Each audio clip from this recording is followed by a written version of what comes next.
mean, Riley Cooper, I mean, like, that dude deserves a statue. I mean, like, number one on your speed dial. Hey, I'll tell you what, like, I mean, I didn't know until a couple days after the fact. I was like, wait a minute, is he the MVP or like we got the all-tournament team? No doubt about it. And then Ty Floyd, when I struck out 17, and like stole it from him. But I was like, when has a pitcher like been a part of like 5 of the 6 wins in Omaha? I mean, what a performance!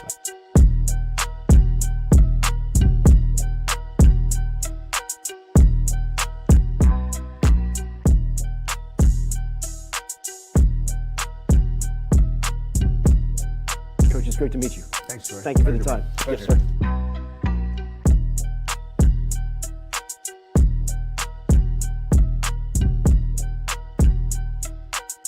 Sharp a little late, boys, at the spring game, obviously, as you can see. Couple of booze cruises here to do.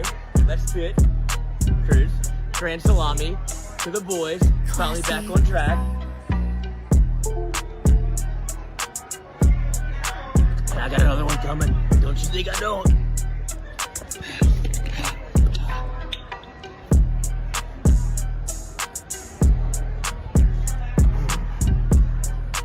And that's how we roll in Tiger Stadium. Just watching the spring games that were on television, one thing that jumped out about your squad is your quarterback room is very talented compared to a lot of the league and a lot of the country. I wonder, is it easier to recruit that position when you have talent or when you don't have talent?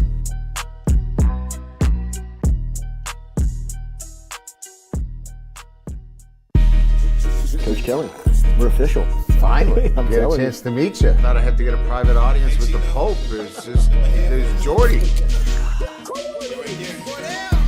Monday through Friday from 7 to 9. Yeah, you see the notification, we about to go live. We got all your favorite guests, we got them in line. It's the Jordy Culotta Show, And come have a good time. Tearing up, answering the question, and I thought, my God, if she gets offered this job, she's going to take it. It's just a crazy, fun time at LSU right now. Isn't this what everybody loves? From the boot to the east to the west coast, no matter where we at, we live. Open up the phone lines, come and join the show. Make sure you tell your friends about Jordy Culotta Show, yeah. Let's go! Let's go! All right. Big start. Big day. Nice start. It's the Jordy Culotta Show, come have a good time. Coach, it's great to meet you. Thanks, Jordy. Thank you for the time.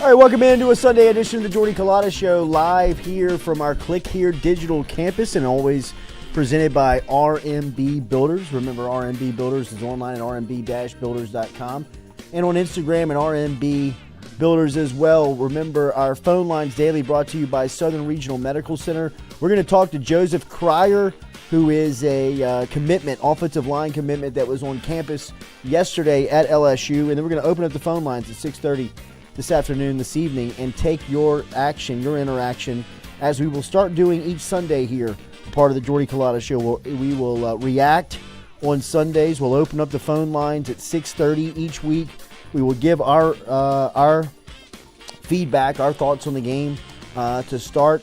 If we do have a guest, we'll probably plant that guest at 6:15 and then open up the phone lines each week at 6:30. Some shows may run past 7 o'clock. Some shows may end before 7 o'clock. Some shows may run way past 7 o'clock, depending on what's the outcome of the game. That's gonna kind of be the flow each week on Sundays. We did a Sunday show a couple of years ago and had some success with it, but it was filled with a lot of drama, all right, of Ed Ogeron drama, a lot of the feedback.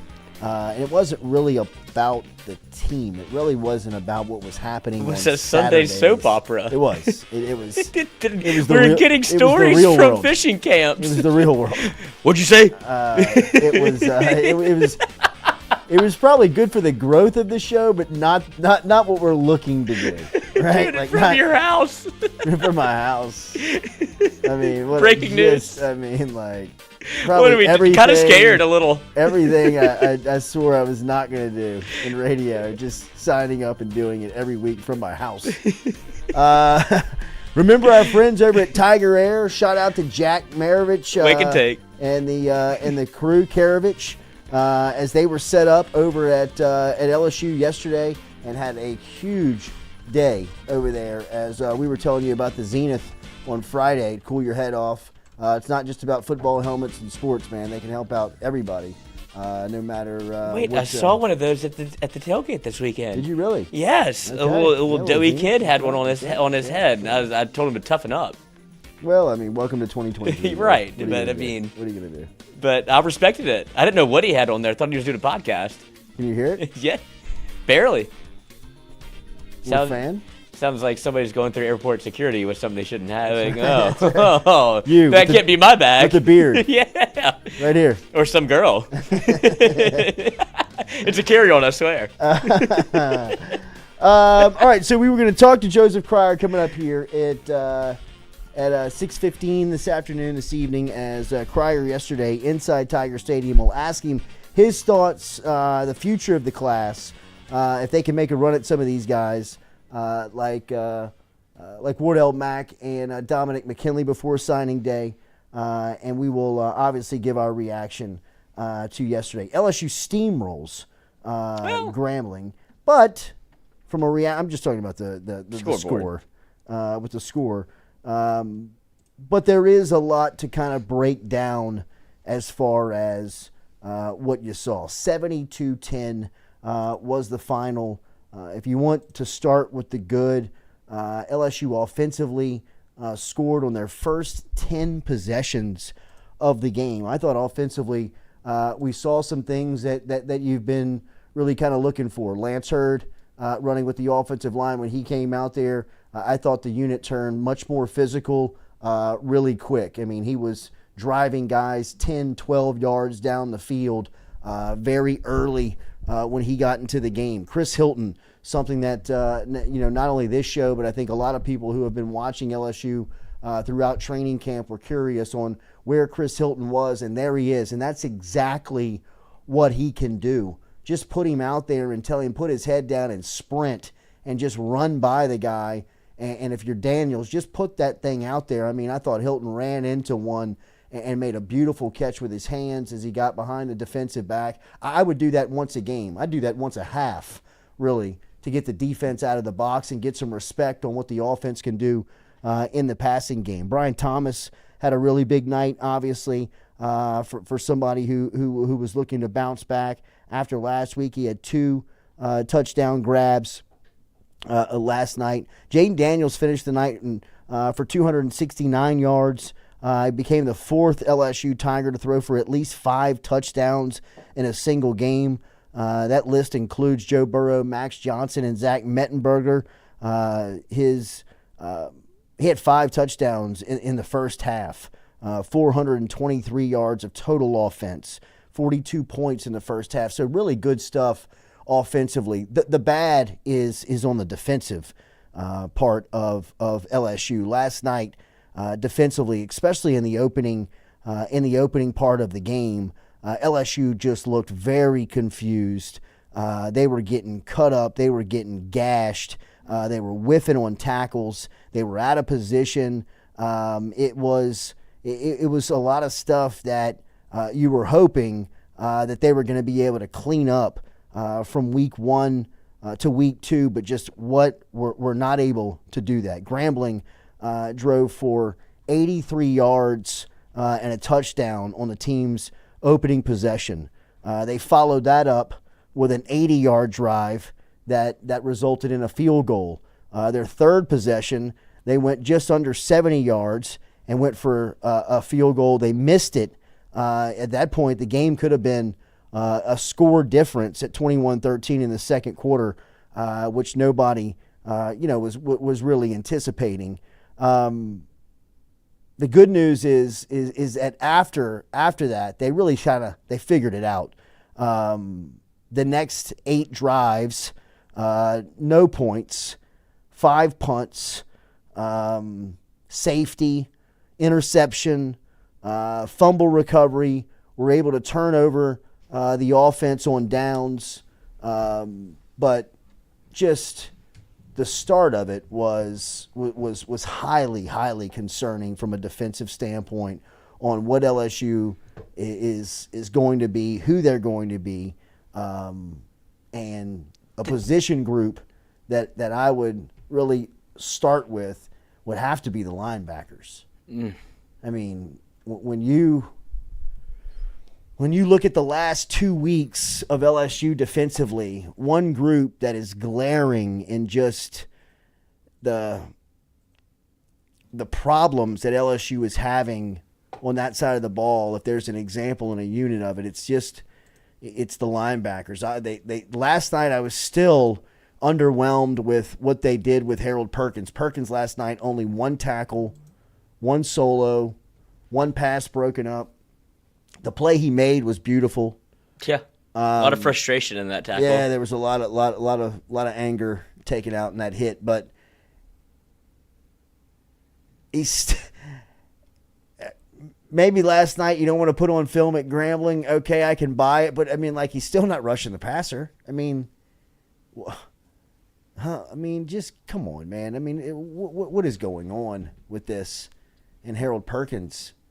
I mean, this is so frustrating to go another game and not have him working into places where he can help you out. Maybe they unveil that next Saturday. I'm going to give him the benefit of the doubt from last night, and I'm not going to go nuclear on the Harold Perkins situation for a second week in a row. I got to imagine, with what Omar Spate said last week during his media availability, talking about Perkins being outside the box and going to be in pass rushing situations more.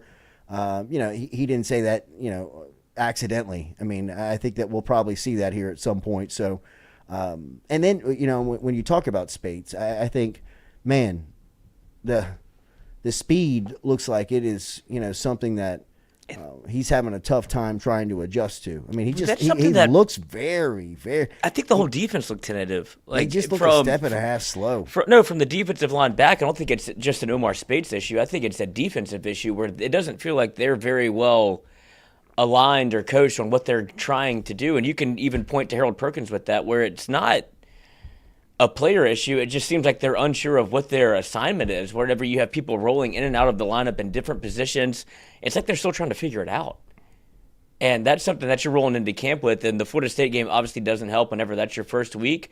But you can look at the scoreboard all you want against Grambling. They were getting gashed. And they were missed assignments, missed tackles on the defensive side, where if Grambling doesn't miss a field goal, you're kind of in a battle.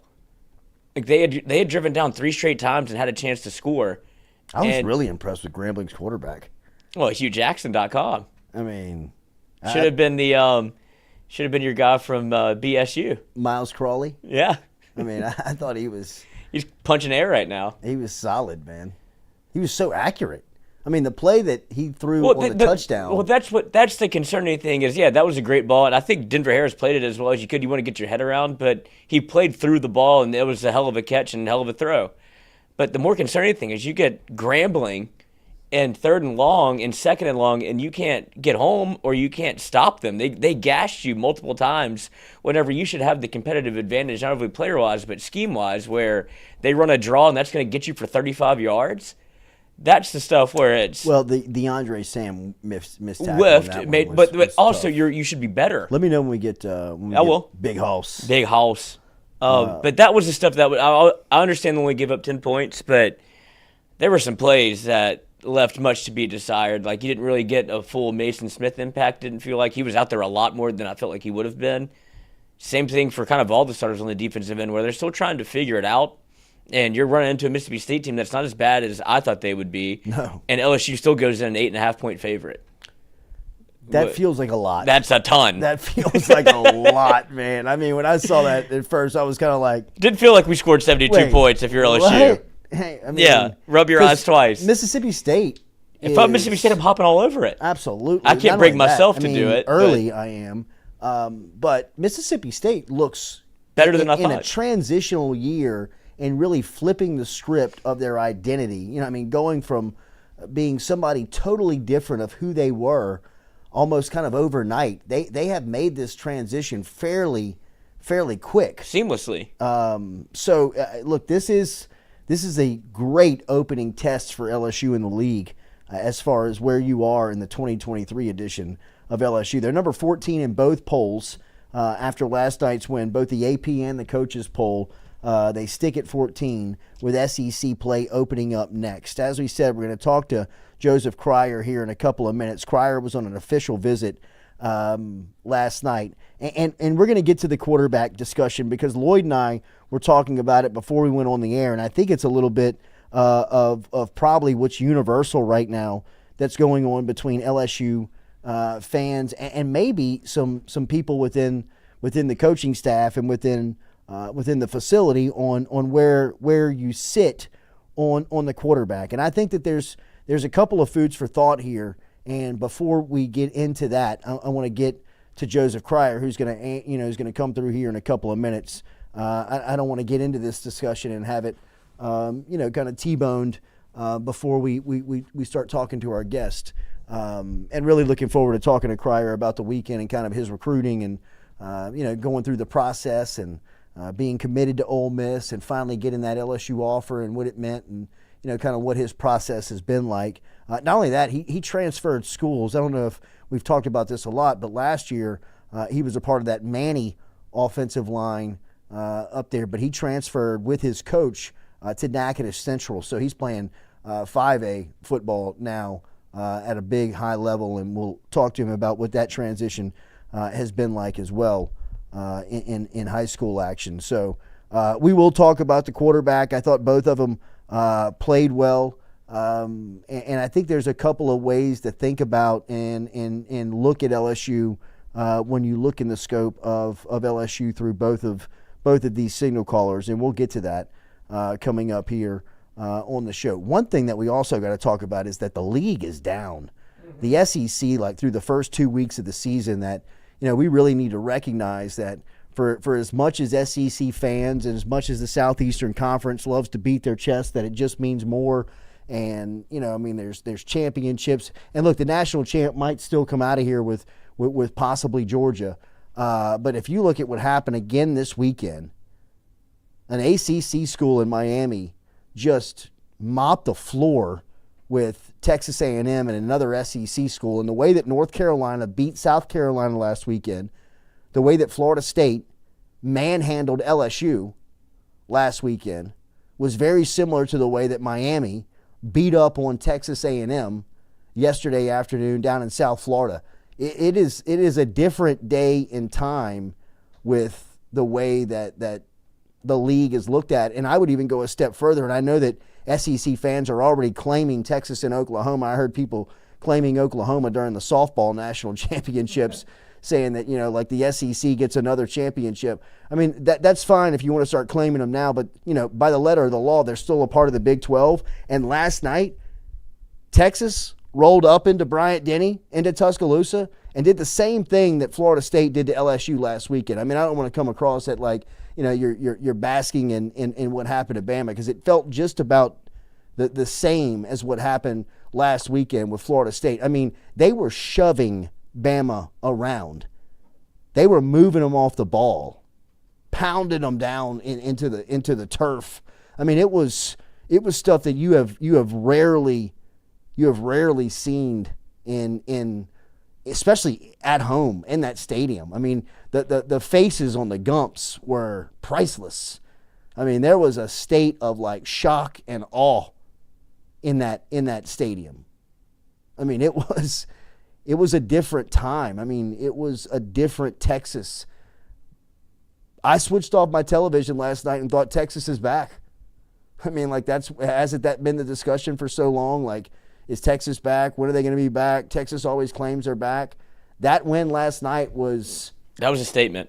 That was... And you could see it all over Sark's face. Absolutely. I mean, you could see it in the pressure in the pregame, to some of it kind of being relieved when they made a couple of plays early on. A lot of fist pumps. To halftime kind of thinking, all right, we're in this thing.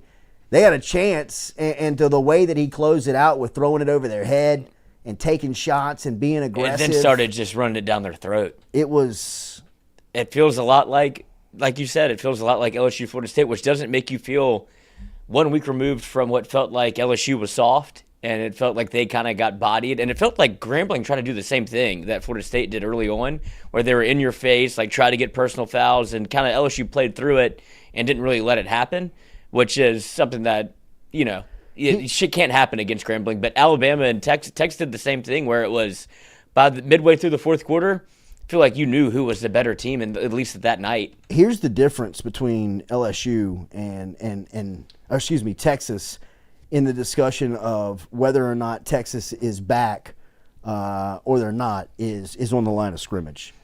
And that has always been kind of what has held Texas back as really being someone that you had to take serious. But if you looked at the line of scrimmage play last night, I mean, there was a couple of them where, Cole Hudson, the right guard for Texas, came across and just was pulling on Alabama's defensive line and shoved the defensive lineman 4 yards off the line of scrimmage, like back into the turf.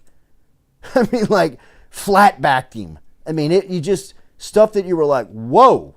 I mean, this isn't typical of what you see.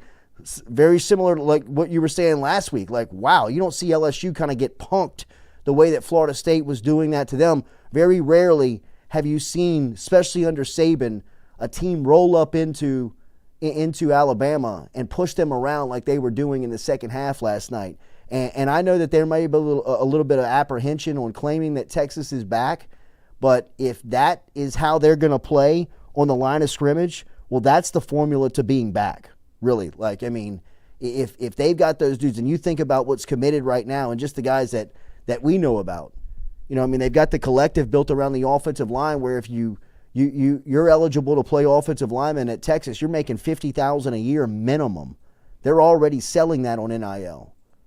Who knows what they gave up to get big boy out of Duncanville, Colin Simmons. I mean, like, if you're paying $50K an offensive lineman per year, but that's the difference of Texas in this world, is that they have all the resources. They got all the money. And if they're going to spend it like what it looks like they did, they're going to be an issue. Like, they're going to be a problem when they get to the league, and they're going to be here next season. So, you just look up, and it's been a little different. The way that Florida State played LSU, the way that Texas A&M and Miami, the way that one went down. North Carolina shoved around, beat the hell out of South Carolina. I mean, North Carolina sacked South Carolina 9 times. If Jalen Milroe doesn't have the escapability like he does, he might have been sacked 9 times last night. But he's so worried about getting sacked, he doesn't even go through the progressions. He doesn't even look down the field. I mean, Alabama's got a sincere issue at quarterback. If that's their best, if Milroe is their best, if the other guys, Ty Barrett and they were showing him on the camera last night. They panned to absolutely. Who's our guy from Notre Dame? I know, I saw him. That's where you're going? Like, that's where the camera was going, because it did feel like I said, it felt a little bit like LSU did against Florida State, where is Jaden Daniels the answer? That's, I'm sure, what a lot of Alabama fans were saying. Ty Buckner. But I feel like that's a lot of Alabama fans are probably going, if Milroe's the best we got, we're not getting very far. And LSU fans are doing the same thing with Jaden Daniels, where it's, if that's the best you have to offer. But I think that, in my mind, Jaden looked much better than Milroe did. Like, 2 different teams, but yeah. I don't think the gap is that big. Oh, no. I think Alabama's got big problems at quarterback. Yeah. Like, they've got what we thought. Yeah, I mean, they're worse than I thought they were. Like, they can't win with that. I mean, like, they're pretty good everywhere else, but that's glaring. That's glaring how bad they are at quarterback. Yeah, that's what I'm saying. So if you're an LSU fan, do you feel better about what you saw from Jaden Daniels? Obviously, this quarterback conversation with LSU is going to happen throughout the year. the more that they. We don't have Cryer yet. No, I've sent him the email twice. I mean, so here's my thoughts on quarterback.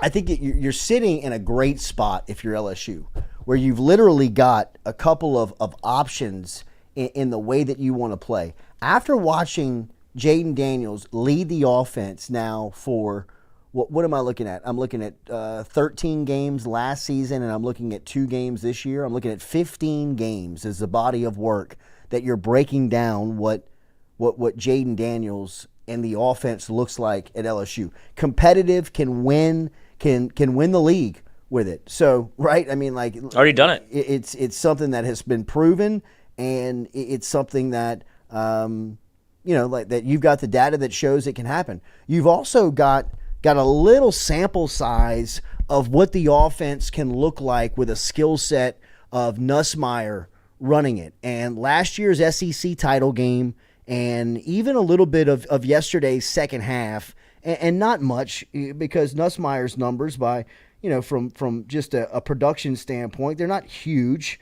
not glaring. 4 of 6, 48 yards, averaged about 8 yards a pass, no touchdowns, no picks. So, I mean, really, that's should have had a touchdown. Not a ton of body of work to look at.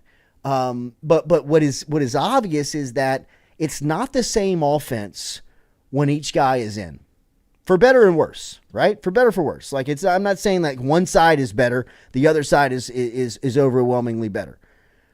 What I believe the strength of this team to be, again, after 2 games, is again at the playmaking wide receiver spot that you showed yesterday.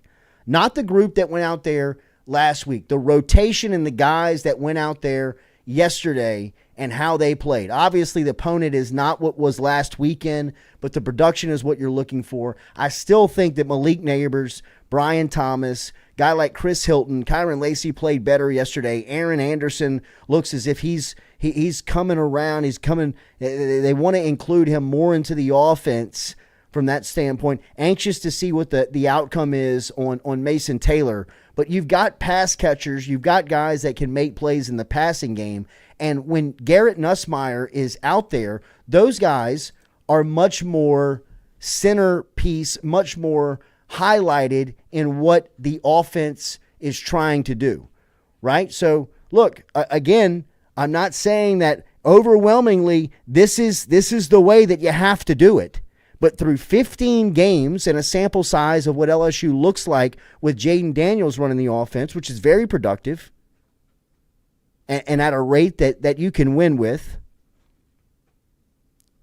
my criticism, it would not be to Jaden Daniels, it would be to the staff of just evolution, developing, getting to that next level. To me, when you've got a senior quarterback, an offensive coordinator in his second year, a head coach in his second year, a running backs coach in his second year, an offensive lines coach in the second year, a wide receivers coach in his second year, nobody's changed. The whole thing is back. The continuity has not been ruffled, has not been messed with. It's stayed just static the entire time, right? I would expect that the second year in that system that there would be a next step, a development, some sense of more responsibility to the quarterback because of the evolution of the offense. There's just more pages in the playbook that you can get to in the second year because you've mastered one part of it. Now, when you start to see this, here's the next set of options that you see. You haven't really seen that through 2 games this season,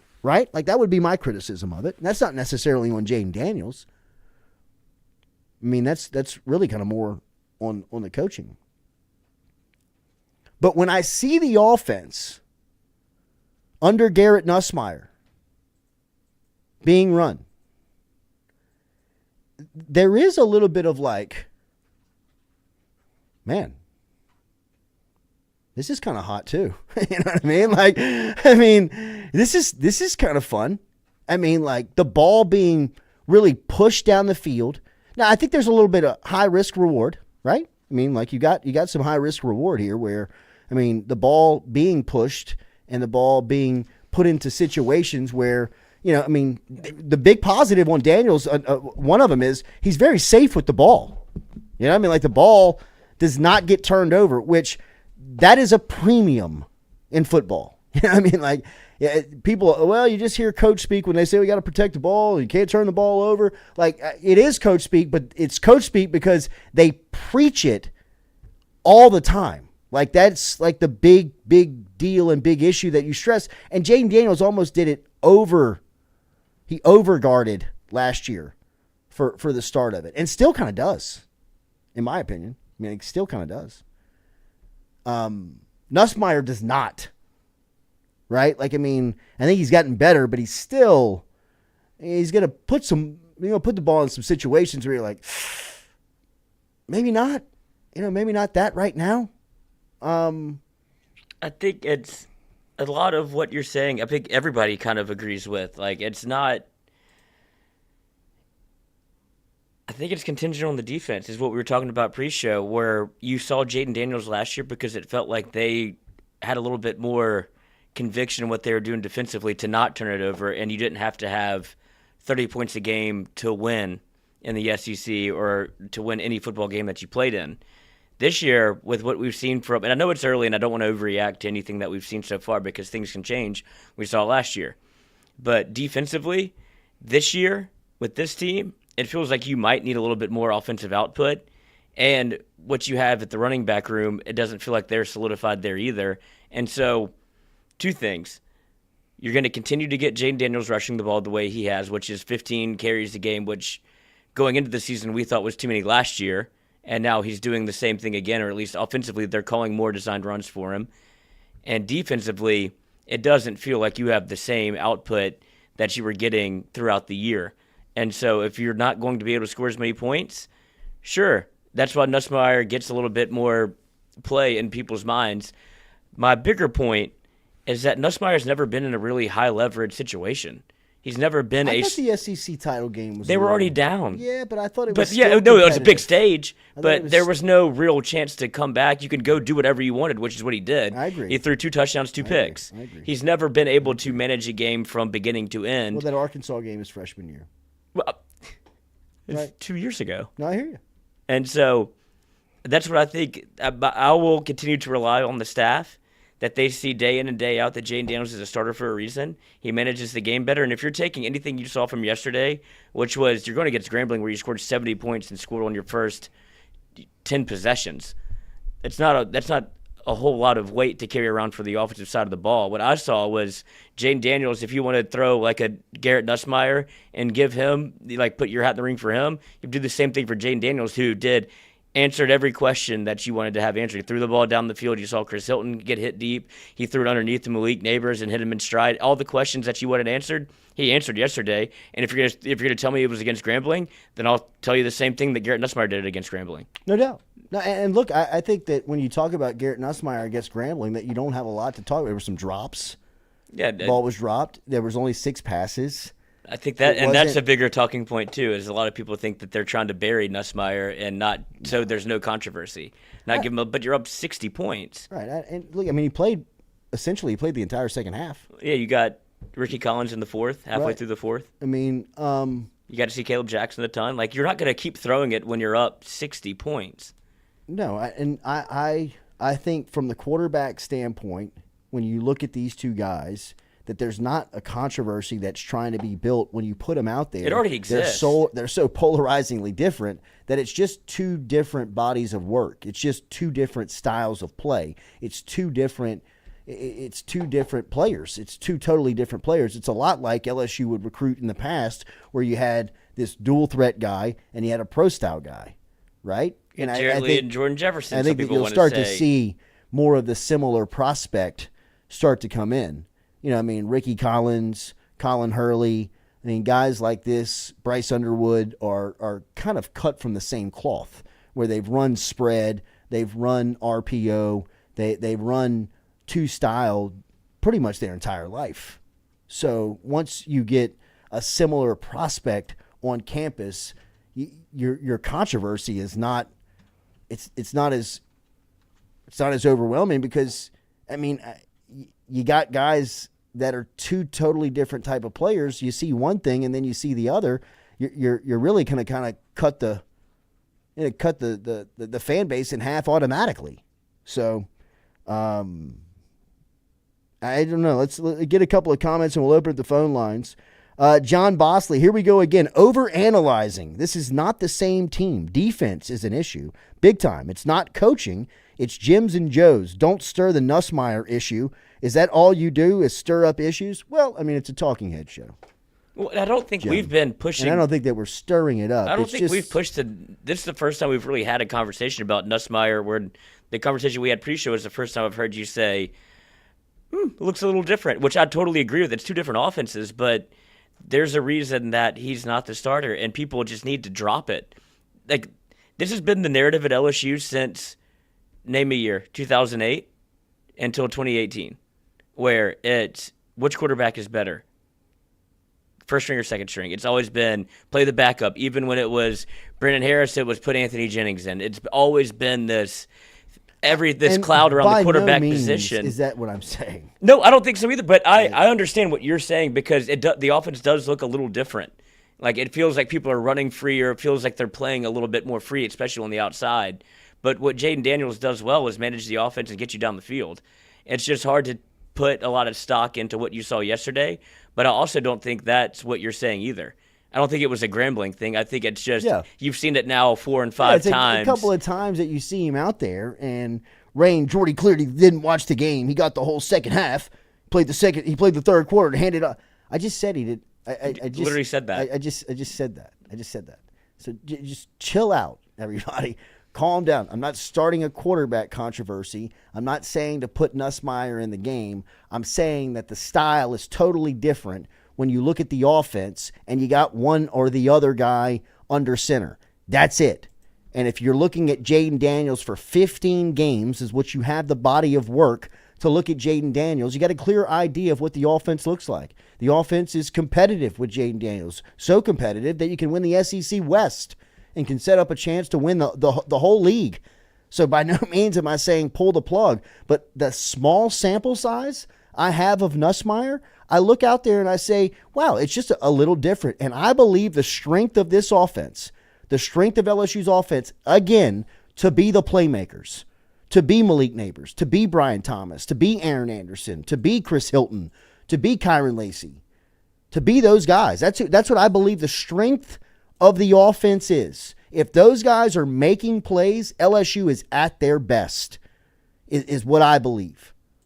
And I kind of start to believe that maybe putting Nussmeier in there makes those guys the attention of the offensive game plan. Maybe. I don't know. It's small little sample of what I've seen gives me the thought that when you see the LSU offense produce with Nussmeier in there, I don't see any RPO. I see RPO. I see it being run, but I don't see the threat right. of what was Jaden Daniels' numbers? He rushed it 20 times yesterday. 15, I believe. Right. So he rushed it 16 times last week. We pull up the numbers. Rushing stats. Jaden Daniels. He had 5 carries yesterday. Is that right? 5 carries, 29 yards. Logan Diggs, 15. Which, by the way, Logan Diggs is the top running back on this team. Well, that's the bigger issue with me is if we wanted to. I mean, I'm not going to throw stones at Brian Kelly anymore because I feel like we did that last week. But play your best players. Like, what lesson did it feels like he learned a bigger lesson than any of his players did, where you had to kind of tuck tail and put Denver Harrison and put Logan Diggs in you saw Chris Hilton. And he's like, the quote that he said about Chris Hilton is what bothers me the most. Like, he finally lived up to what the standard that I thought he could on and off the field. Like, what does that mean? If it's... Is that what he said? Yeah, I'll pull up the real, like, the I thought he said, contextualizing on Monday, he was like, well, Chris Hilton deserves to play. Yeah, he said he finally felt like he earned the chance to play, but it was off the field stuff. It didn't feel like it was football related. And that kind of stuff is what's going to bother everybody. If you're a player on that team and you see Chris Hilton running up and down the field and he doesn't get to play, and you see Logan Diggs, and you're like, well, he can do that, but he doesn't get a chance. Like, you can eventually quit on the squad where you're like, doesn't matter what I do. I guess I have to live up to some code. I don't even know what the standards are. And then Denver Harris gets to start because, oh, shit, I need him. I need Chris Hilton. How easy was that? Which, by the way, I mean, jeez, man, my mentions were blowing up last night. You with this fan. I mean, shout out to Tiger Air. Check them out, tigerair.com, TIGERAIRE.com, tigerair.com. They were set up yesterday in front of the Mike the Tiger cage. Yeah, he had 5 rushes yesterday, 20 on the season. I'm sorry. That was total. But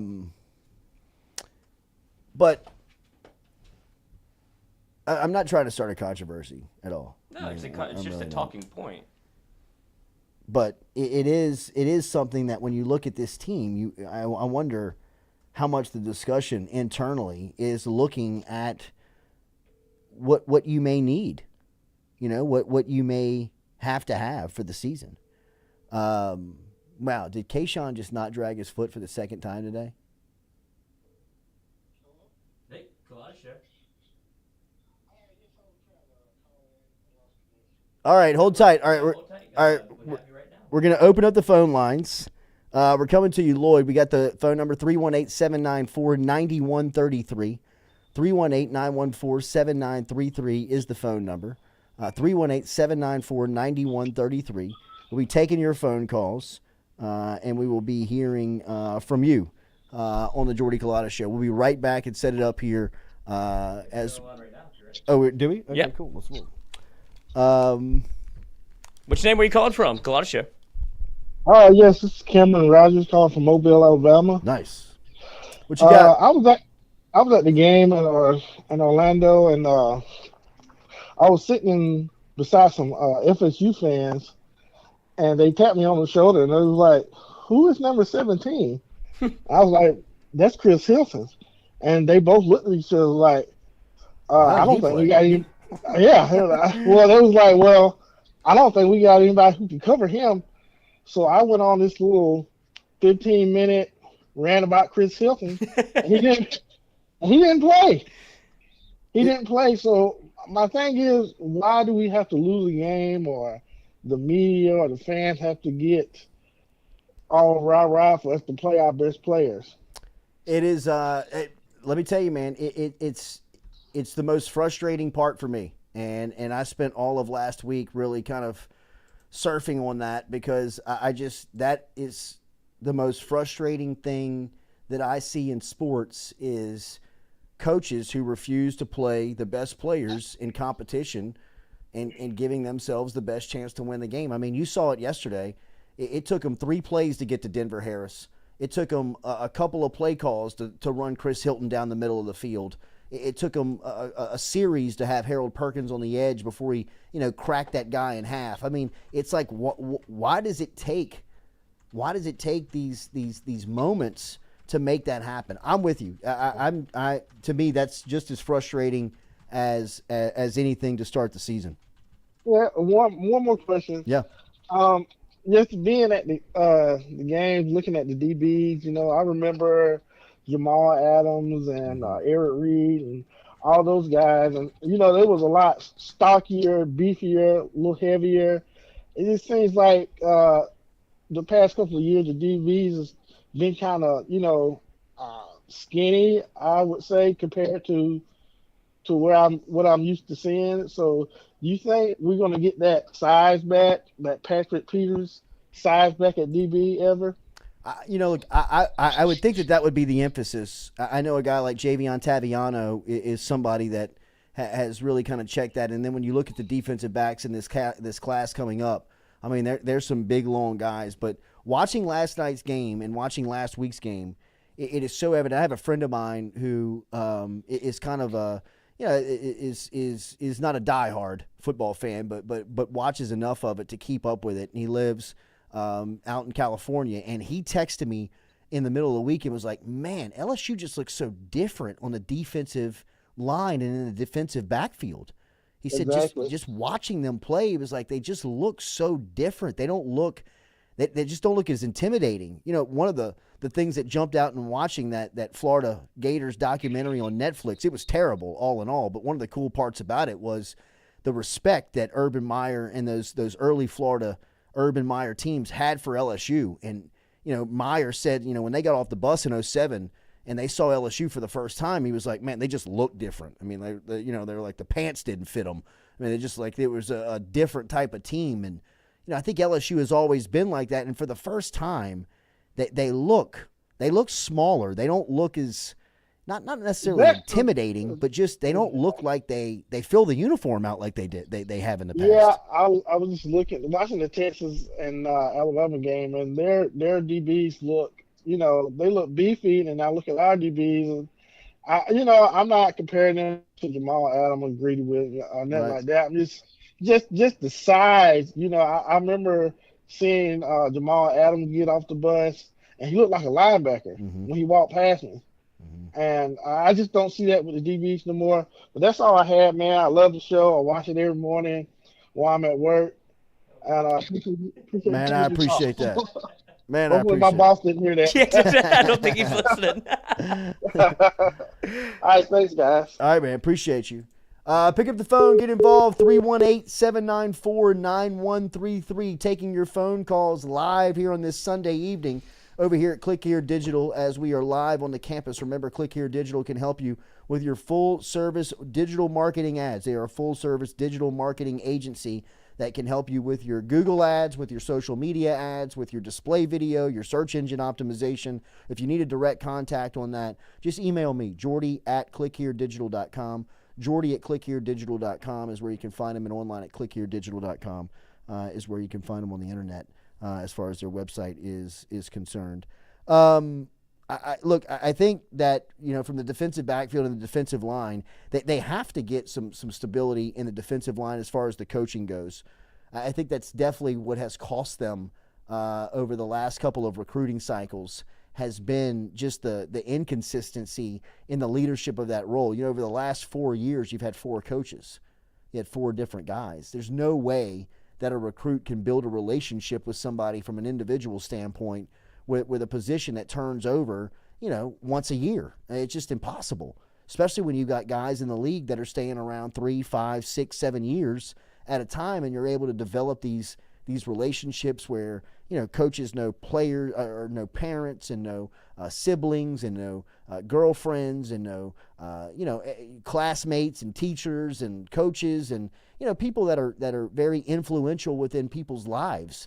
And I think that's one thing that LSU has missed out on over the last, you know, last few cycles, is that they haven't been able to relationship build.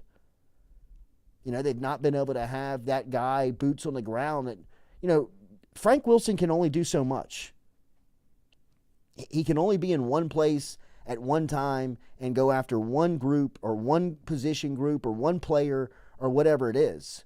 And for as much as we've heard that this staff is full of ace recruiters, and they've got guys that are really good at it. I think Robert Steeples has really been somebody who's become a really good recruiter. Brad Davis is a guy consistently that's been a solid recruiter. You know, Cortez Hankton, I think, has been a guy that's gained a reputation of somebody that has, you know, been really formidable on the trail. You know, but when you look at the overall group, you know, there's a lot of people that rely on Frank Wilson.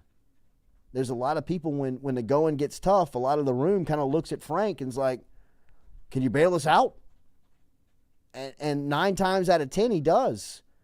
But when it gets to a situation where you've got to chase groupings and you've got to chase positions and you've got to chase guys, I mean, it becomes a strain to have so much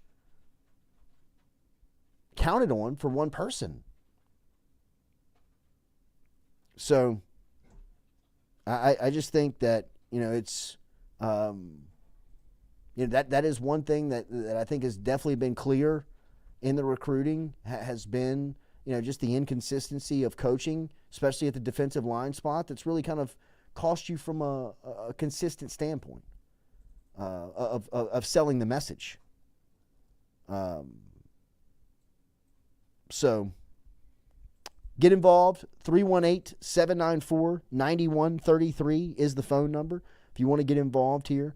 As we said, a couple of bright spots last night. Brian Thomas had 2 touchdown grabs, 78 yards. Malik Neighbors got into the end zone for his first touchdown of the year. He had 5 catches for just under 100 yards with 87 yards. Kyron Lacey caught all 3 of his targets last night. He finished with a score and just over 60 yards. And then Chris Hilton had a pair of catches, as we said, as he had a 47-yard touchdown grab early on in that one for his first score of the season. Aaron Anderson had 4 catches as well, as that was all of his pass attempts.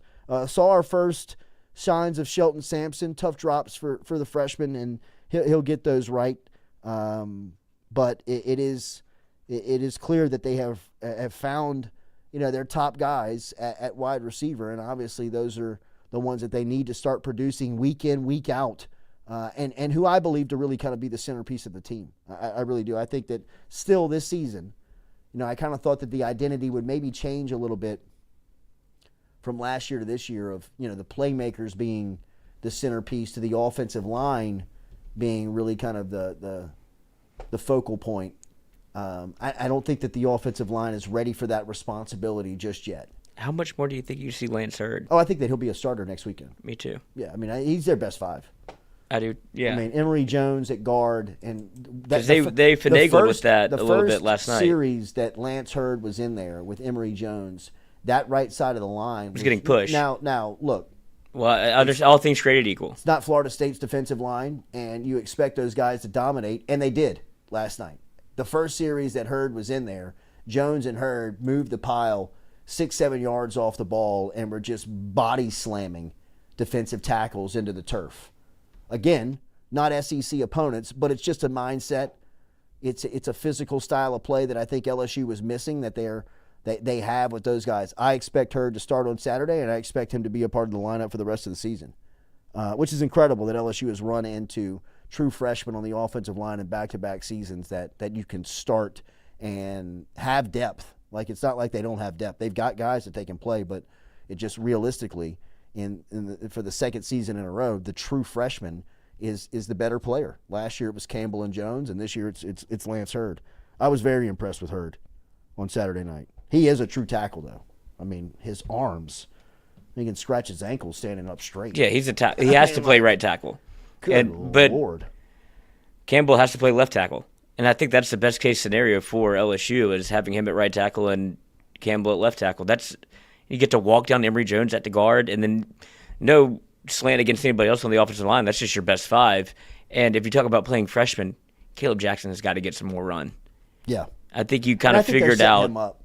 Yeah. They're setting him up. They're getting him. But it just looks so easy. I think that really Caleb Jackson and Logan Diggs, when you look at the running backs. Josh Williams looked good too. Williams looked good. They got to figure it out though. Diggs looks different than all of them. He was running like a man possessed. He looked like he sat out a game. Yeah. That guy. I didn't know he moved. I don't even know if he touched the ground. I didn't know he moved like that. Me either. That's not what he looked like at Notre Dame. At least the one game I watched. He was running against. I was just looking at the way he ran. That was. It didn't matter who was on the other side. Art out there. He didn't want to go out of bounds. He didn't want to go down. And you can't fake that. But if you can get Caleb Jackson right, and you've got Logan Diggs, I think that you've really got a 2-man punch that is solid. To the phone lines we go here on this Sunday evening from our Click Here Digital Studios. What's your name? Where are you calling from? You're live with us here on the Jordy Culotta Show. And it's LSU Green, man. I got a question. Culotta, I was listening to Moscona, man. Moscona kind of ran. I'm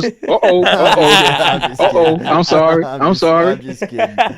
What'd he say? I was listening to your homeboy Moscona. Right? Though Matt kind of broke something down with the defense, right? He said over the past couple of years, championship teams, their defense haven't been ranked in the top 10 or whatever.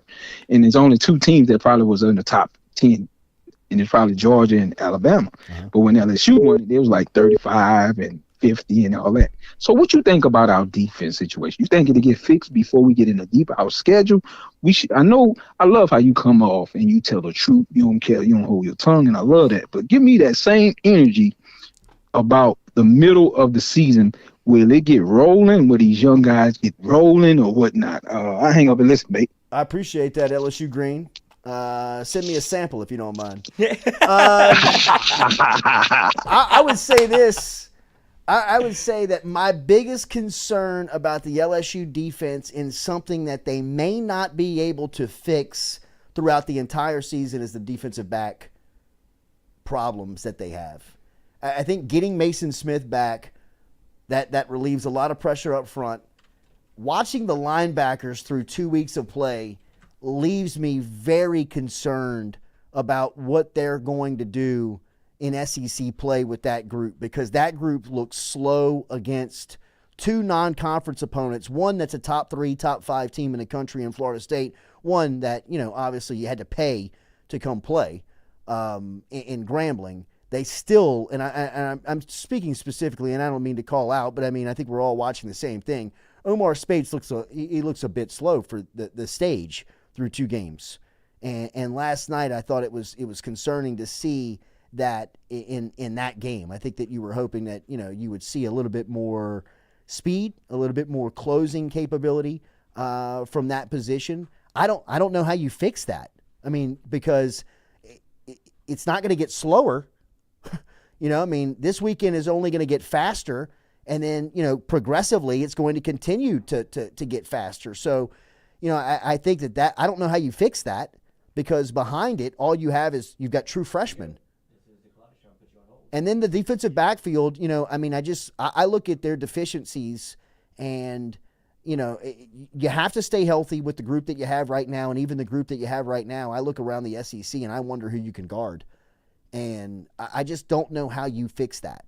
And I agree that, like, your defense doesn't have to be 1, 2, 3 in the country, but if you're going to be, 15, 20, 25, 30, somewhere in that range, you have to be really, really good at something.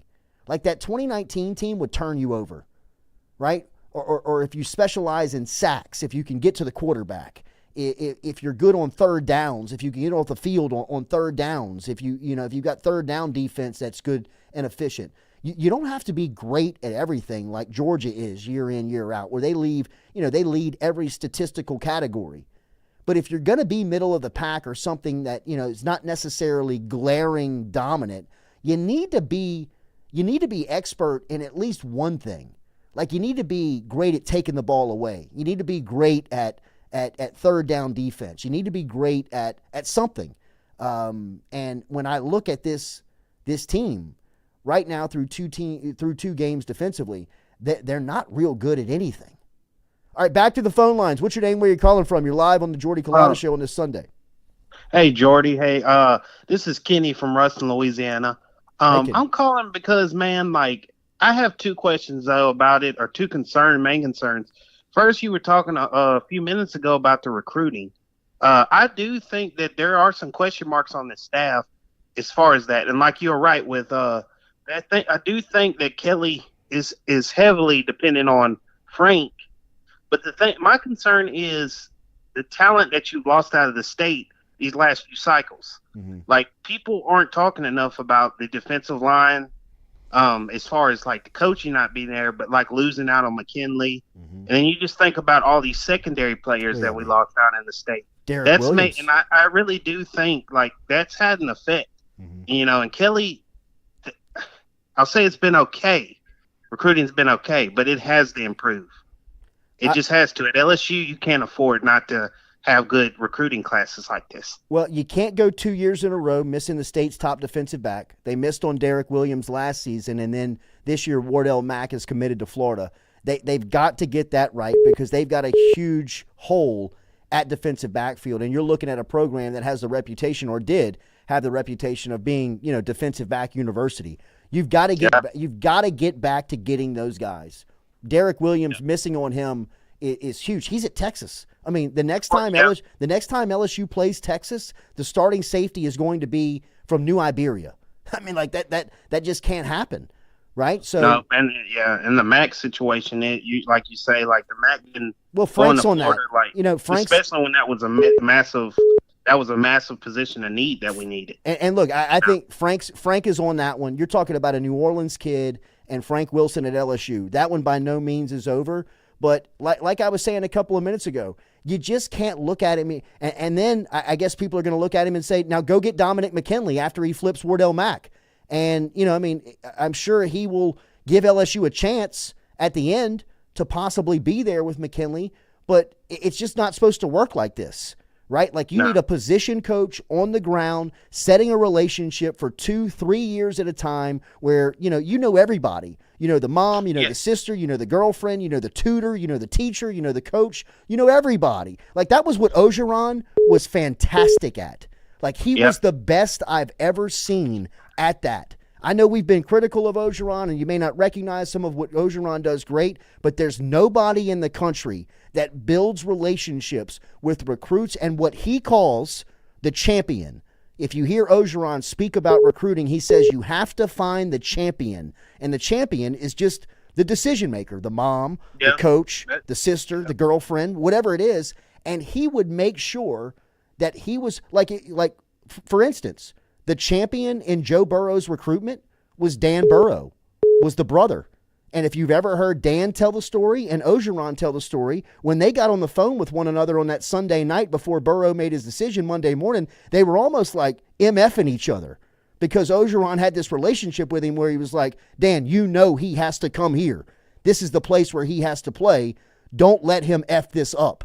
And because they were so tight. And I think you've got to have those guys that they just don't have on staff right now. Yeah, I will say, though, too, and I'll get to my second point, but it's just like I think that Kelly messed up a little bit with the D-line hire because I think a lot of, besides Frank, I don't really think he's gotten a lot of proven coaches on the trail. I agree with you. And you need that. You need that for when you're in the SEC. And he has time to adjust. He has time to do it, but it's just a little concerning. But my second point is the defense. It's with Matt House. I'm just surprised how much the defense has regressed and his willingness not to consistently have Harold Perkins back at that edge spot. That's where he's made the most impact from last year. You're seeing that this year or whatever, but it just doesn't look the same like last year. It just looks like the whole defense as a whole, his scheme has regressed, or either teams have just caught up to it. I agree. His scheme overall leaves the middle of the field wide open, and it's just been a problematic thing going on him in his third down defense. It's just been problematic. I agree. Both of them, the offense or defense, is not evolved. There's been no evolution to it. That would be my biggest complaint through the first 2 weeks of the second season, is that there's just not been that next step taken. Thank you for calling. I agree. Thank you for calling. Thanks for listening up in Ruston. Back to the phone lines we go. 318-794-9133. 318-794-9133 is the phone number to get involved here on the Culotta Show. Remember, live here from our Click Here digital campuses. And as always, we're here on this Sunday night. Let's go back to the phone lines. What's your name? Where are you calling from? Steven from actually Huntsville, Alabama. Nice. Steven, what's on your mind this Sunday evening? Well, I know we had the discussion about the recruiting lacking in the DB room, and I totally agree. But we got what we got at this point, right? Mm-hmm. Yes. So right. If we've got what we've got, why are we sending 3 and 4? How do you rush 3 and 4 when you know your DB room is not where it needs to be? Well, like that last weekend, that was my biggest complaint. We were criticizing Deuce Chestnut that's not Deuce Chestnut's fault. You know what I mean? No. He's I'm sure he doesn't want to be 5'10" guarding Keon Coleman, right? No, but you can't ask him to do that in that situation. I'm with you. I wish I had a good answer for you on that, because that is the most frustrating part for me, is that, look, through a half of football, everybody knows what your deficiencies are. You've been looking at this for 6 weeks, and this is the plan? And you're sending linebackers and safeties to cover those receivers? Why not send the house? Send them to the quarterback. Forget the receiver. No, I'm with you. That is as frustrating as anything. We appreciate you listening over in Huntsville, man. Yes, sir. All right, back to the phone lines we go. What's your name? Where are you calling from live on this Sunday? Oh, I'm sorry. I thought we caught a beep. We almost had him, and then he hung up. But back to that last caller, that was a fantastic call. I'm with him. Like, what are you doing? Like, what is going on? I mean, how do you not see that you're isolating these defensive backs by only sending 3 and 4? It's like I don't know, man. I mean, I thought that there was opportunities last night to get into some press, to step up and really kind of get into that mentality of LSU defensive back football where, I mean, they were playing 10, 12, 15 yards off the ball sometimes, where it's just like, man, I mean, like giving up these easy pitch and catch type plays where, I just thought a simple scheme change would be able to handle it. 318-794-9133. 318-794-9133. It just feels like he doesn't trust anybody on the back end, so he's playing such off coverage because he doesn't think he's got the horses that can run with even Grambling. Like if you're Matt House, I don't know what he saw last year that feels entirely different than what you got this year, and maybe it's as easy as returning Perk back into that rushing mode where it makes you get rid of the ball or get you off schedule a little bit. But what they're doing defensively is a lot of soft shell zone where they throw it in front of you, and now you got people that can't tackle. Mm-hmm. And you have linebackers that can't move. And so it's just kind of broken on that end. Like you either run press man or bring pressure. You can't keep everything in front of you. Like what they're trying to do, it doesn't seem like it's working, at least in my mind. Hugh G. So with that being said, Jordy, do you expect a staff shakeup at some point? Well, I think that you always have to be planning for some type of staff turnover year in, year out in college football, especially with the defensive line. All right, hold tight. Let's go back to the phone lines. To the phone lines we go. They're open here on this Sunday night on the Jordy Culotta Show. What's your name? Where are you calling from? Hey there, Jordy. This is Trey from East Tennessee. Hey, Trey. How are you, man? Thanks for calling in. What's on your mind? Look, I was just calling to see if you could talk me off the ledge with Kelly. I'm still so upset from the Florida State game and his comment in the press conference about how developing players and their success in the league was more important than winning LSU football games. I'm just really upset at Kelly, and, I love the hire, but, right now I'm just on the ledge. And I was hoping maybe you guys could talk me off.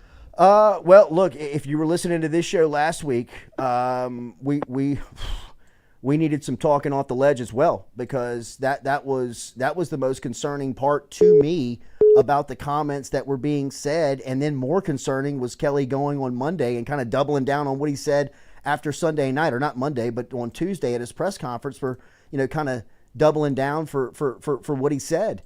That. When he listed out the priorities of kind of the responsibilities of the program, the second thing on that list was to get Perkins ready for the next level. And, I don't see it that way. I don't see how you can see it that way. I don't see how you can be, a superior of Brian Kelly and listen to that comment and say, well, excuse me, that's almost insubordinate for you to, kind of think as if that's the case, because I'm with you. I wish there was something that there was positive that I could tell you but hearing what he had to say on Tuesday after the fact, after having a little bit of a time to kind of sit and hibernate and marinate on it, he said the same thing.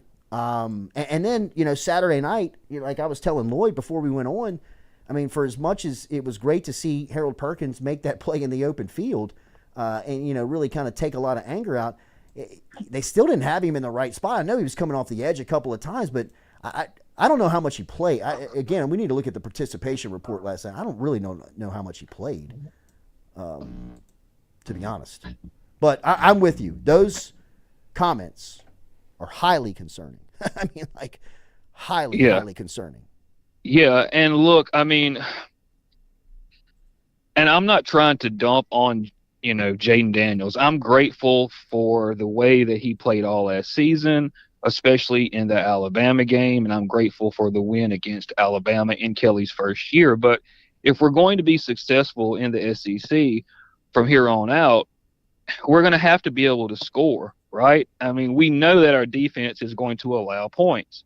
So we're going to have to be able to score, and JD just doesn't seem like he's made that leap that we all thought that he would. So do you think perhaps that Kelly's loyal? And look, I'm not trying to start anything. Yeah. I'm not trying to be overly negative. I'm just asking a question.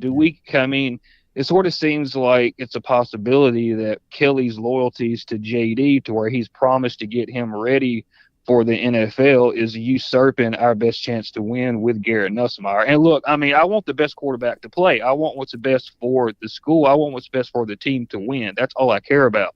But it's obvious that Garrett Nussmeier, at least to me, is a better pure passer whenever he takes over at the position. So, look, I won't take up any more of your time.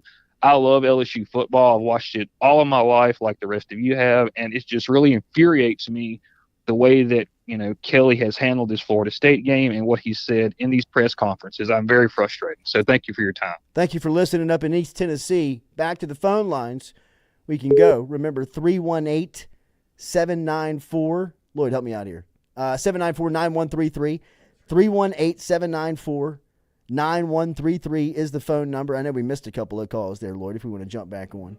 Remember, Daily, we're brought to you by Go Roof, online at GEAUXroof.com. Roof's up with our friends over at Go Roof, a beautiful roof every single time. To the phone lines we go back here as we are. We good? What's your name? Where are you calling from? Wait for the dash. My bad. Like I work at a call center. My bad. This is a job I didn't want to have. This is a job I didn't want to do. This is why I got into this business. I love it. Have you seen that show on HBO? What? The Telemarketers? No. It's insane. No. They started What's the name of it? Telemarketers. Okay. They started the telemarket. They're the reason that telemarketing is the way that it is. Uh-huh. And they exposed their own company because they're like, this is what we're doing to people is awful. It's awful. Like we're lying about what we're selling. They started working so they were selling donations for a police donations fund. Like if you donate $5 to this certain brand, it goes to the police station. Call me back. And so they started doing this, and then they started saying, no, you work at the police station. Say you're an officer. And so the donations started rolling in. It's like, dude, I'm not a cop. Like, what are we doing? It's unbelievable. Welcome to the Culotta Show. Say your name. Where are you calling from? It's Cordell, man. Oh, what's up, brother? The famous rapper. What's up? So, your rapper's favorite rapper. That's right. I texted Jordy last night after seeing Lance go in, and dude is a mammoth. What an animal, bro. It's huge. Don't overthink it. Lance Hurd is right tackle 1. Denver Harris is cornerback 1. Chris Hilton is wide receiver 3. Put these guys on the field. Get them in the game. And I'm putting Diggs RB1. Absolutely. I'm sorry. And Logan Diggs RB1. You're right. I'm putting Diggs RB1, and Caleb Jackson has to find some touches too. Mm-hmm. There. I agree. Dude runs mad.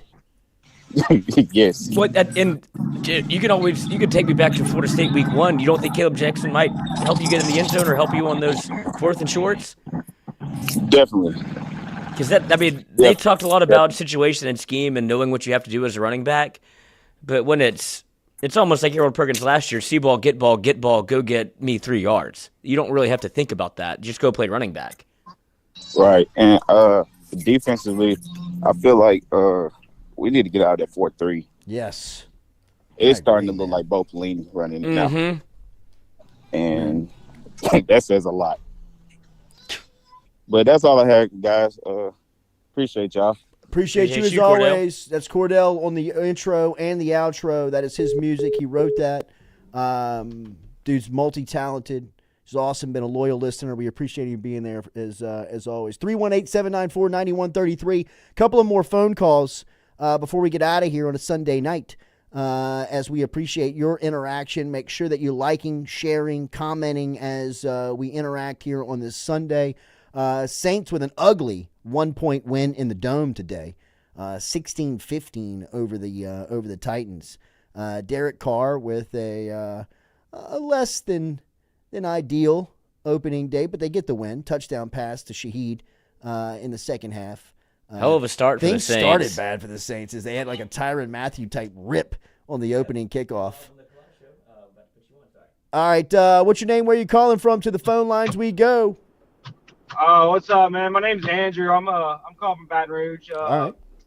I just want to say, I think Jaden, the whole thing about Jaden, I mean, I like Nuss, but, for every touchdown he throws, he's going to throw an interception as well, at least in my opinion. And you can't win like that, especially in the SEC, so I just wanted to say that. But also, I didn't really watch how y'all thought Say it again. Denver Harris did. Look, I think that everybody's going to freak out because he gave up a touchdown. I thought he was in really good position on that play, and I thought that was a great pass from the quarterback, and the wide receiver just made the play. You kind of live with that if you're the defender. And then after that play, he settled in, and I thought he played pretty good. Is he going to go back to that film and look and say that he played perfect? No way. There's some things that you take away from that. But one thing that we do forget is that last night was the first time he's played in a year. I mean, like, right, you know what I mean? He didn't play through the midway point of last season of his freshman year. He was one of the best cornerbacks in the league and in the country up until that point. He hadn't played football since then. Didn't go through spring. Went through spring, went through the summer, just kind of trying to find his way, kind of feeling like he's getting and finding his way back. I thought Brian Kelly's comments after the game were very positive about him, saying that he's really starting to catch on and do the right things. And for that, I think he'll find the field. And then, last night, the touchdown, the PI, not ideal, but if you go back and you watch the rest of the snaps, I thought he played pretty solid after that.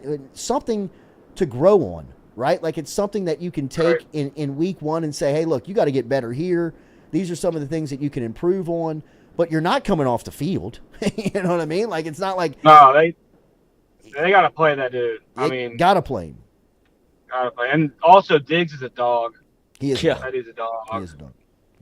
He was he hurt the first game? Is that why he didn't play? Or if you read between the lines in what Kelly's saying, I think that he's been battling kind of a little bit of injury, but it sounds like his practice habits. It sounds like some of the things kind of around him is what they've been trying to urge him. Like that's kind of some of the stuff of like Denver Harris being a couple of minutes late for the team meal. I think they're kind of like starting to like now like Logan Diggs has got to play. Denver Harris has got to play. There may have been some things off the field that they didn't agree with, but I mean, at this point, you got to play your best players. Yeah, and one more thing. What y'all think about Burrow today? Tough timing for that to happen. You know what I mean? But look, the NFL is the NFL. I mean, those guys. Every team is going to be good. If you were watching that game, the conditions sucked. Mm-hmm. I mean, it was raining the whole time. I'm not going to hear him make excuses. I know that there's nobody in the world that's more pissed off about it than Burrow. I mean, I think what did he throw for 85 yards today? But the timing of it, right? I mean, I think now you become the highest paid player in NFL history. A day like today sets up a high amount of criticism. I don't think that anybody is going to, take that in more than Burrow. Whatever next week's line is, take the Bengals. Yeah, for sure. But all right, Jordy, thank you. Thank you for calling, bro. Thanks for listening. All right, we'll do a couple of more phone calls here if we got anybody. 318-794-9133. 318-794-9133 is the phone number if you want to get involved here on a Sunday night. We'll be back with you tomorrow morning, regular time, 7 a.m. We'll be recapping a little bit of what Brian Kelly had to say in the postgame press conference. We may open up the phone lines again and take your interaction. But we will recap and kind of talk a little bit more about some of the finer points of the details of what's going on here. Look, this is not going to be a quarterback controversy. I don't think that's good luck with that battle, dude. Well, look, man, I'm not and I'm not trying to dictate what the terms of what the fan base talks about. If you want to create one, you can. We're not creating one here. But it is clear when you watch LSU play that there's just two different styles. It's different stylistically of play, right? And I think that both styles you can win with. And Jaden Daniels is proven, right? I just don't want to get into a situation where you have Nuss can clearly play the position. That's not up for debate. I just don't want to get to a scenario in which you're playing two quarterbacks. Brian Kelly has done it before, and I don't think Jaden Daniels has played poorly enough to where you have to entertain that thought, but a lot of people are already there in their mind. And my big thing is, look, like who you like. I understand that both have a different skill set. One, LSU fans are not very accustomed to seeing. The other, you fantasize over, and you like, if you get the best version of Nussmeier, then that's what the quarterback is supposed to look like in 2023. It's enamoring, it is. But you can't only look at the positive without seeing the negative of Nussmeier, just like you look at only the negative without the positive of Jaden Daniels. You have to open up your mind to what each does well, what gives you the better chance of winning. I put that on the coaching staff. They seem to have made their mind up. The next thing is support who's starting. Don't clamor for somebody else when you have a guy here that was A, voted team MVP last year, B, voted team captain this year. He's your starting quarterback. Ride with the guy that's out there. Stop creating some false narrative that you just want to see the other person play. I wonder how much you're going to have to outscore your opponent this year, though. I agree. And like that may be the dumbest comment that's ever been made. No, because the defense they only give up 200 yards of passing last year. I don't know how much you can really stop somebody this year or count on that. I mean, you may have to get into a track meet every week, right, where you got to score 35, 28, 42 points a week to give yourself a chance, right? I mean, like, it is more painful for me to say out loud that the SEC is bad than it is for LSU to be struggling like they are right now. I mean, you look around the league and you look around some of the performances over the last 2 weeks. I mean, South Carolina got shellacked by North Carolina. LSU got skull drug by Florida State in the second half. I could argue that Alabama was bullied last night by Texas. And if you watch that Miami-Texas A&M game, I mean, that was embarrassing for the SEC to have Miami, a team that was so far off and so far away, take a league team. And, if you're just showing up to that game and you got no idea about conference alignment and about which team is with what conference, there's no way you don't say that Miami, Texas, Florida State, and North Carolina are the SEC teams. And they played LSU, Bama, A&M, and South Carolina. It's not like you threw Vanderbilt at them, which, by the way, Vanderbilt got skull drugged by Wake Forest last night. Almost covered. Got a call from Cypress, Texas. What's your name? Where you calling from? You told me the hell out of Florida. Man, this is Wade. Man, I'm calling from Houston, but I'm from Ruston. What up, Wade? Appreciate you listening, man. What's happening over in Houston? Man, what's happening in Houston? It's hot, boss. That's right. It's hot. That's right. Man, hey, man, just watching the game, 72, whoop-de-doo. You know what I'm saying? But, I mean, Jordy, come on, man. The fact that LSU cornerbacks playing 10 yards off Grambling wide receivers. Are you kidding me, man? Blasphemy. And look, I graduated from Grambling. I love Grambling. So, that was a money game. And I'm going to be real. If Grambling left their quarterback in, Jordan, Grambling scored 28 to 30 points on LSU yesterday. I supported the decision of Hugh Jackson taking that guy out of the game because there are bigger things. Swag season. Absolutely. You got to save that guy for the swag. Right. If you lose him on some random Saturday in September, that would suck. But, I mean, I was so impressed with him. His accuracy, his timing, his competitiveness. He's somebody I think that, last night, the next level will take a look at just because of the way he competed. So I think he transferred from Alabama State. Yes. He's actually from Louisiana. So I think he has Why not? family. Yeah, so, but I mean, oh my goodness. I mean, man, listen. I mean, Ruston High School pulled it off in Jesuit Friday night, but man, LSU, good grief. And then the Saints, oh my goodness. Week one, I'm telling you, man, I'm in good shape, but good grief. But, I mean, Jordan. I'm in good shape, but I'm hurt. You can already feel it coming. Hey, I'm hurt. I'm hurt, dog. I don't know what to say, man. I mean,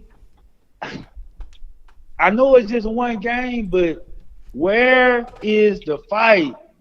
What we can always lean on, Jordan, are the LSU fighting Tigers. Man, them some cats right now. Meow! Need more dogs. That's right. Hey, man, I don't know, man. If I'm Mississippi State or whoever else, man, I mean, they're not the air raid, but I will go back to that against our secondary. I don't get it, man. I don't get it. Like, I got faith, but the only thing that's saving me is I work with a whole lot of A&M alumni, and I'm just going to work more. That's it. But fellas, hey, man, hopefully things get better. But man, we gotta go see the Wizards or something, man. We need some heart. Other than that, George, I love listening to you guys, man. You guys be good. Hey, I ain't see no streetwalkers on function in this weekend, so y'all be good, man. I appreciate you. I think you'll get a lot of your questions answered probably Saturday. Like even like Mississippi State becomes a litmus test for you a little bit. Absolutely. Where 8.5 seems like a lot. Like we said earlier, where it's going to be it feels like what are you watching to where you see that you would take LSU in anything other than a one possession game? Like if I weren't an LSU on this show and I still give a shit about LSU, I would hop all over that if I just didn't have. Doesn't make a lot of sense. Right. Like I still have to, I couldn't live with myself if I did that. But if they had, give it one more week and I'll be fading LSU in a heartbeat. I just 8.5 is a lot of respect for a team that just has not. Are they just looking at 72 points yesterday? I think they're just looking at the side of the helmet. I mean, really. I mean, they're just betting on the uniform. Yeah, and hoping that LSU fans just jump all over it. They're just saying like, well, I mean, it says LSU on the helmet. That's LSU, right? If you're not paying attention, they're a top 5 team, huh? I mean, that's. But I haven't seen a lot of Mississippi State play. I think they weren't supposed to win both games from what I saw in the chat. They were in 2 games that were games that they shouldn't have won. It's a different Mississippi State team. Well, that's why I took the under on their team total wins because of how much stylistically they had to change from going from a rest in peace Mike Leach air raid offense to their defensive coordinator becoming the head coach. And Mike Leach got buried with that note card. They're not doing the same thing offensively. So I thought it would take a lot for the offensive players to change their style to what typically a defensive coordinator wants to do on the offensive side of the ball, which is be aggressive and physical, as opposed to guys that are built for an air raid offense. Yeah. So I guess we'll see more with Mississippi State whenever they play in the SEC, but 2-0 is better than 1-1. 11 a.m. too. No, in Starkville. All right, thanks for being here tonight. Make sure and hit that like button, share button, comment button. As always, we're live on the Click Here Digital Campus Studios. We'll be back with you tomorrow morning at 7 a.m. Saquon just got tackled by his offensive lineman. All right, good day hope you had a good day. We'll be back with you tomorrow morning. Hit that like, share, comment, subscribe if you have not already done so. Jordy Culotta Show, built by RMB Daily.